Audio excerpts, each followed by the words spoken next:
Então, eu venho aqui, ó, e carrego o pacote ggplot2. Eu uso a função library, ó, vocês já aprenderam, né? Para carregar pacote e a função library. Então, coloco aqui library, coloco o nome do pacote, que é ggplot2. Então, quando eu carregar esse pacote, vou ter acesso às funções do pacote ggplot2 para a gente fazer os gráficos e os mapas, beleza?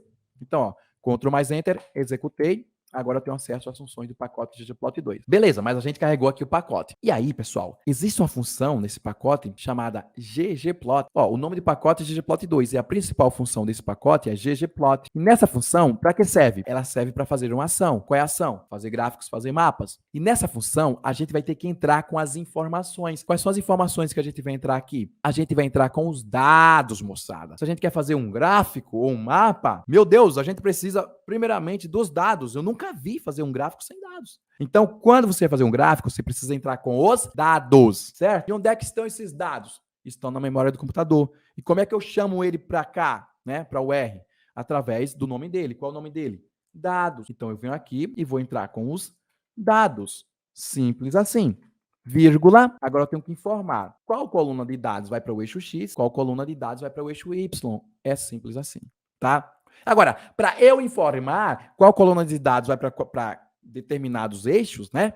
Eu tenho que informar através da função AES, né? Essa função AES, ela me dá acesso direto às colunas de dados. Então, aqui dentro da função AES, eu vou dizer que X vai ser igual ao nome da coluna de dados que eu quero colocar no eixo X. E no eixo X eu quero colocar essa coluna chamada região _ sigla. Então, eu venho e coloco aqui, ó, região _ sigla, que é o nome da coluna de dados. Vírgula, no eixo Y, eu quero colocar o quê? Eu quero colocar essa coluna aqui, ó, que é o valor de venda. Vou até copiar aqui, ó, e colar para não perder tempo. Valor de venda. Simples assim. Agora, quando... Vejam, presta atenção. Vocês já aprenderam aqui hoje, vou reforçar a sua aprendizagem. Eu estou usando a função ggplot. Para quê? Para fazer uma ação. Qual é a ação? Fazer um gráfico. Um gráfico com quais dados? Com esses dados aqui que eu informei. Um gráfico para qual eixo X? No eixo X vai ter a região. No eixo Y vai ter o valor de venda. Legal. Então, com isso eu faço um gráfico? É. Agora, para ele aparecer, para você fazer, você tem que executar a função, né? Então, coloca o cursor sobre a linha, Ctrl mais Enter, executo a função.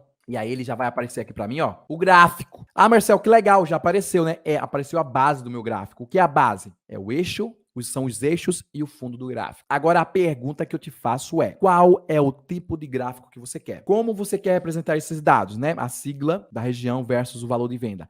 Então, se eu quiser representar esses dados através de caixas, eu tenho que informar que eu vou sobrepor uma camada de caixas sobre a base desse gráfico. Sobrepor é adicionar. Então, eu preciso fazer uma operação de adição aqui, moçada. Então, eu venho aqui, ó, depois da função, eu aplico uma adição. Eu vou adicionar o quê? Já falei para vocês, a camada que vai representar os meus dados. E eu quero representar esses dados através da geometria, né?